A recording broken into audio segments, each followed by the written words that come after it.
Bulan-bulan awal tahun biasanya aku selalu sibuk.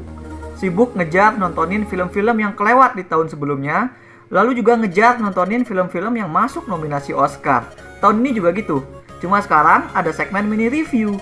Jadi sudah ada slot khusus sehingga ya nggak perlu lagi sibuk-sibuk bikin post baru gitu kan di blog. Jadi inilah mini review pertama di tahun 2023 yang diantaranya berisi 3 nominasi Best Picture Oscar yang baru saja berhasil aku tonton.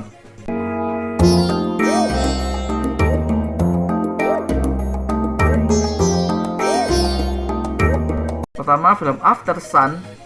Jika dirancang dengan baik, struktur penceritaan dapat mengangkat feeling yang terkandung di dalam narasi menjadi berkali-kali lipat lebih emosional. After Sun, debut sutradara Charlotte Wells ini contohnya. Kisah seorang perempuan yang mengenang masa-masa liburan bersama sang ayah saat ia masih kecil. Tidak diceritakan oleh Charlotte dengan sedatar pakai flashback. Karena Charlotte benar-benar paham dengan apa yang sedang ia sampaikan. Dia punya visi yang kuat. Sehingga tindak mengenang masa tertentu itulah yang lalu dia wujudkan lewat struktur dan gaya bercerita. Nature dari kenangan yang episodik dan much more dreamy dari reality itulah yang benar-benar divisualkan olehnya. Dijadikan hook emosional, tatkala kenangan yang diambil itu dibentrokan dengan apa yang terjadi di masa sekarang. Disinilah ketika film sekali lagi berhasil menjelma dengan luar biasa emosional. Sophie yang berumur 11 tahun lagi liburan di Turki bareng ayah. Mereka ke pantai, main game, kenalan sama orang baru, berenang. Pokoknya semua yang manis-manis itu ditangkap oleh film lewat estetik, kamera, warna, bahkan suara yang kontras dengan something yang membayangi. Melalui interaksi mereka, keingintahuan kita tentang ini sebenarnya cerita tentang apa, menemukan pegangan pada sesuatu yang lebih naas. Bahwa ini anak yang sedang menelisik ulang, sedang berusaha mengenali lebih dekat siapa sosok ayahnya lewat kenangan yang bisa jadi satu-satunya yang ia punya tentang sang ayah. Nah, keputusan film untuk tidak meneriakkan apa yang menudung Sophie saat dewasa, lantas mengantarkan kita pada apa yang menurutku membagi dua penonton film ini. Tidak puas karena tidak ada finality yang jelas, atau tercenung merasakan aftertaste getir yang luar biasa kuat. Namun di luar itu semua, aku yakin penonton bakal satu suara soal betapa hangat dan manis walau tragisnya hubungan ayah dan anak itu tergambar. Chemistry antara Paul Mescal dan Frankie Corio tak pelak jadi pesona utama yang bikin kita semua peduli dan menyimak sampai habis. Aku berikan 7,5 dari 10 bintang emas untuk After Sun. Film kedua, All Quiet on the Western Front. Semua film perang basically adalah propaganda anti perang. Mereka menyampaikan pesan itu dengan berbagai cara. Ada yang menelisik propaganda perang itu sendiri, ada yang langsung ngajak penonton mengalami suasana perang, ada yang mengeksplorasi dampak setelah perang. Banyaklah. Intinya film-film itu menunjukkan betapa perang adalah sebuah horor kemanusiaan. Edward Berger dalam film perang adaptasi novelnya ini menggunakan semua cara tersebut. All Quiet sungguh bakal jor-joran membuat kita melihat horornya perang dan membiarkan kita terhenyak dalam hening di ending saat semua dar-der-dor dan asap tembakan itu hilang dari layar. Momen yang buatku paling nohok adalah saat film actually memperlihatkan di mana para anak muda yang bersemangat jadi tentara itu sebenarnya nggak tahu apa-apa. Nggak nyadar bahwa medan perang ternyata begitu mengerikan. Kontras antara yang mereka rasakan sebelum berangkat dengan saat sudah berada di medan perang berlarian di berondong peluru, itulah yang membuatku terasa baru di film ini. Sebagian besar dari karakter film ini ketakutan setengah mati.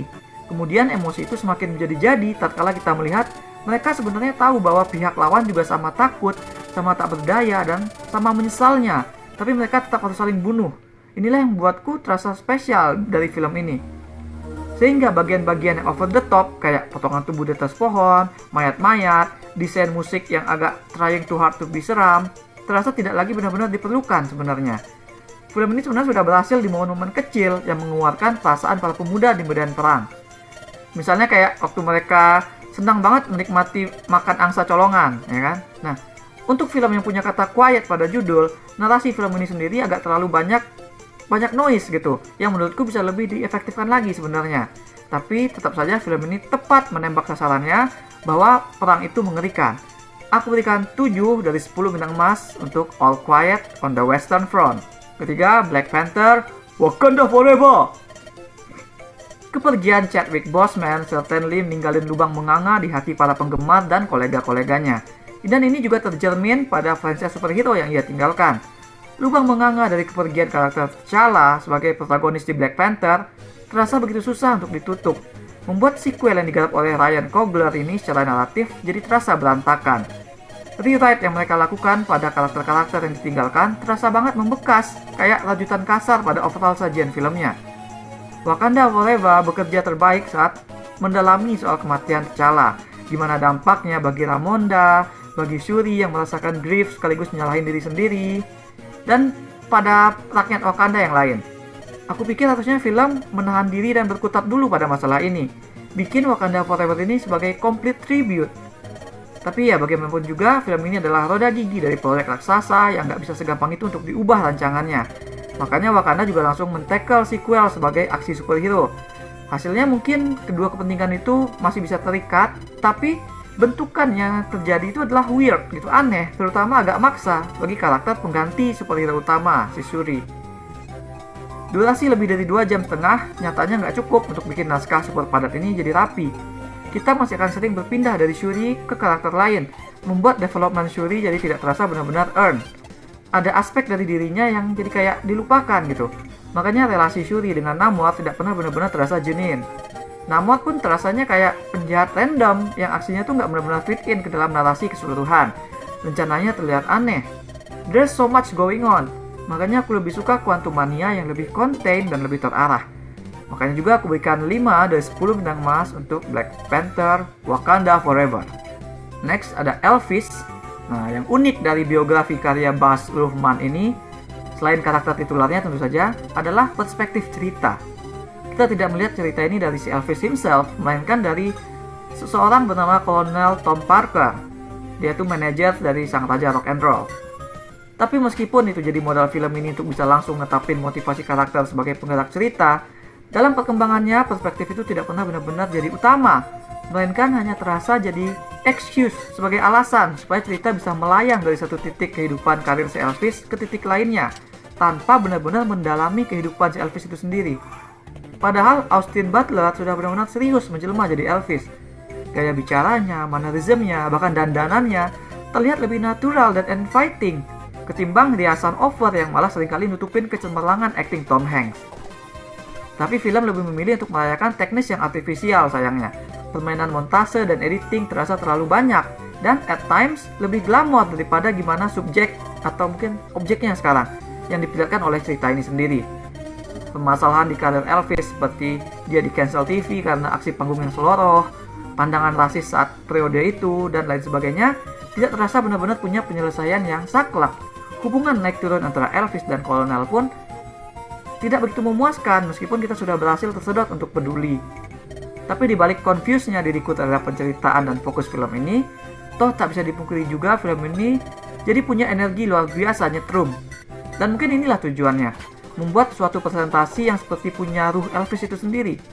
Sehingga ketika penonton menyaksikannya, film ini lebih dari sekedar menuturkan ulang kisah hidup si bintang, melainkan ya live and breathe his personality. Aku berikan 6 dari 10 bintang emas untuk Elvis. Next, Infinity Pool. Nama Cronenberg memang tidak akan mengkhianati ekspektasi kita, karena Infinity Pool karya Brandon Cronenberg, walau memang gak sejijik film bokapnya, tapi tetaplah sebuah pengalaman horor yang bikin badan kita jumpalitan, saking aneh dan nekat konsepnya. Film ini dimulai dengan premis yang sangat menarik. Penulis dan istrinya liburan di resort, mereka kemudian berteman dengan sesama turis, they have fun together, lalu mobil mereka menabrak orang lokal hingga tewas. Si penulis yang nyetir dihukum mati oleh polisi setempat. Nah, hukuman matinya itulah tempat kegilaan konsep Brandon berada.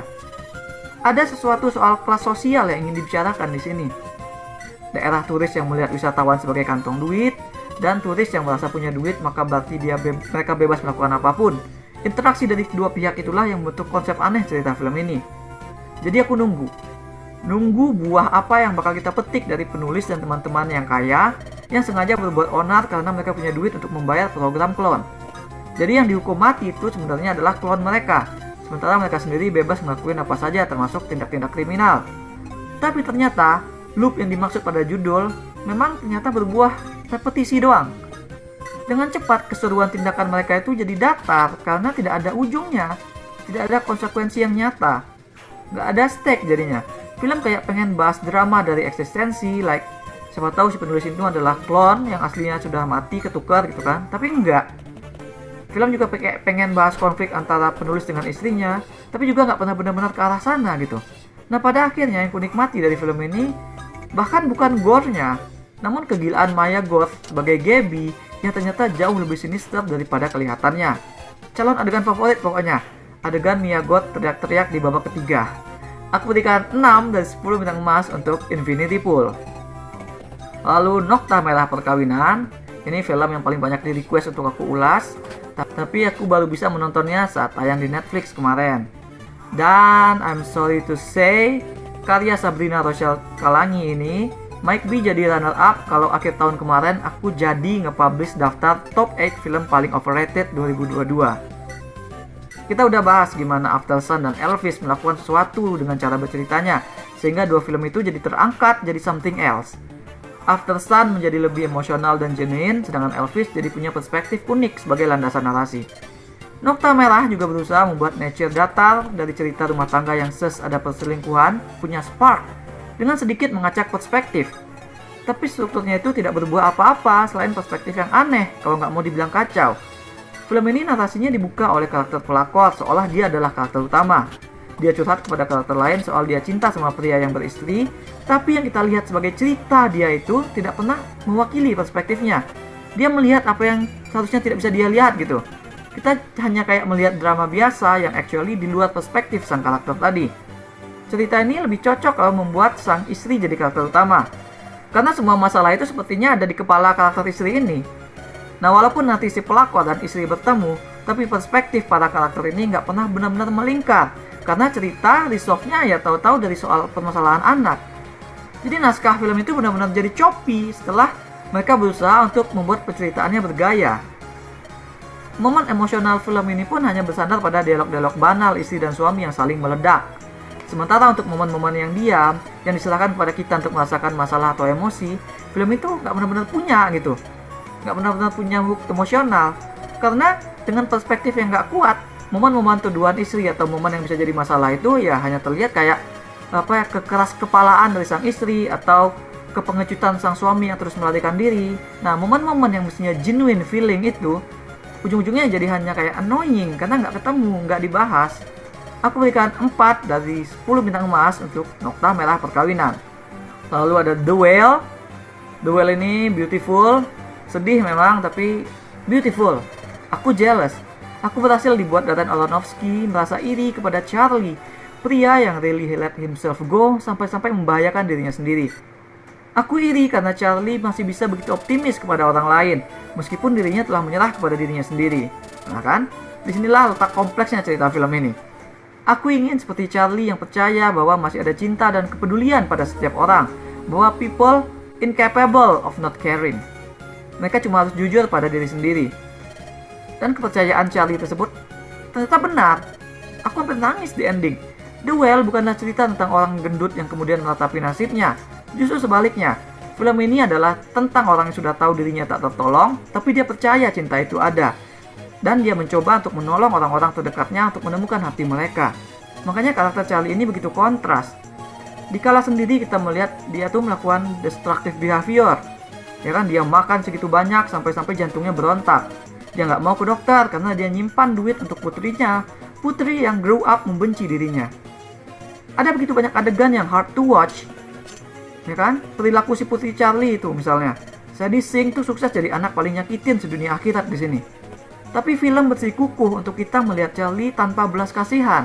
Melihat Charlie menyerap itu semua sebagai hukuman dirinya dan menumpahkan cintanya di balik itu semua. Itulah bentuk dia dealing with grief dan rasa bersalahnya selama ini. Drama di satu tempat tertutup, with nothing but dialogue dan raw emotions. Ini adalah cerita seorang pria yang nothing tulus, melainkan punya banyak untuk dibagi kepada dunia yang bahkan terlalu jijik untuk memandangnya. Brendan Fraser juara banget di sini. Kalau bukan karena persona dan pemahamannya terhadap Charlie, karakter dan film ini nggak bakal work seindah dan setragis ini. Aku berikan 7,5 dari 10 bintang emas untuk The Whale. Terakhir, Women Talking. Sebagai nominasi Best Picture Oscar, Women Talking karya Sarah Polley memang benar bicara tentang hal yang relevan dengan cara yang menggugah pikiran dan hati kita sekaligus. mengenai perjuangan perempuan yang masih saja terus seperti berada di posisi jahiliyah, dikuasa lelaki. Untuk itu saja film ini mampu bikin kita tetap melek, pasang telinga, menyimak apa yang mereka permasalahkan, untuk ikut mencari apa yang sebaiknya dilakukan, untuk ikut peduli sama masalah film ini, lebih dari soal feminis, tapi juga soal kemanusiaan pada dasarnya. Perempuan-perempuan dalam film ini berembuk setelah sekali lagi salah satu dari mereka terbangun dalam keadaan sudah tak perawan. Dibius pakai obat bius sapi, diperkosa oleh laki-laki dari kampung sendiri. Para perempuan itu mendiskusikan apakah mereka akan tetap tinggal di koloni dan berontak melawan, atau pergi dari sana. Nah, sebagian besar durasi film yang warna dan settingnya juga dibikin kayak kisah jadul ini, membahas tentang debat para perempuan tersebut, mikirin pro dan kon dari dua pilihan tersebut. Dan demi Tuhan, aku bakal dirujak karena ngomong ini. Film ini boring karena itu. Debat mereka tuh repetitif dan terasa seperti percakapan yang mengawang-awang ketimbang actually solving problem. If anything, aku teringat dan jadi membandingkan ini sama film 12 Angry Men yang 1957. Percakapan pada film 12 Angry Men benar-benar lock dan punya weight, dan pada gilirannya jadi emosional untuk disimak.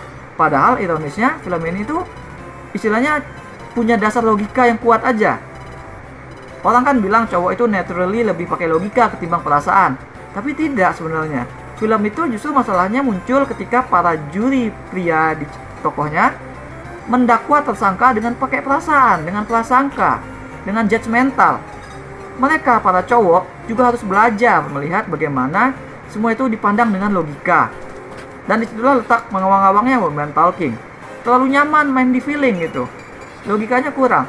Argumen-argumen mereka terasa seperti perbincangan logis yang diputar-putar oleh perasaan, sehingga masalah itu jadi nggak selesai-selesai. Tapi mungkin memang itu tujuannya, memperlihatkan bahwa bagi wanita semuanya susah, apa-apa pasti dijudge, bahkan di antara mereka sendiri. Di sini protagonisnya juga karakter optimis kayak Charlie di The Whale. Dia dihamili tapi masih percaya pada potensi bahwa mungkin dia akan memaafkan laki-laki yang melakukannya, siapapun itu. Sehingga keputusan yang mereka ambil dari sikap-sikap kayak gini tuh jadi terasa emosional dan penting. Inilah heart dari film ini sebenarnya. Maka aku berikan 7 dari 10 bintang emas untuk Women Talking. That's all we have for now. Dengan ini semua film nominasi Best Picture Oscar sudah selesai ku review. Silahkan follow akun Twitterku di @aryaapp, karena biasanya menjelang Oscar aku suka bikin prediksi di sana. Jangan lupa hit like dan subscribe supaya ketinggalan review-review dan playthrough lain. Kunjungi mydearseat.com untuk review yang lebih detail. Kalian bisa juga kunjungi store mydearseat di ciptoloka.com. Ada banyak kaos dan pernak-pernik custom yang unik, mulai dari film, musik, game, hingga wrestling. Thanks for watching. Remember, in life, there are winners and there are losers.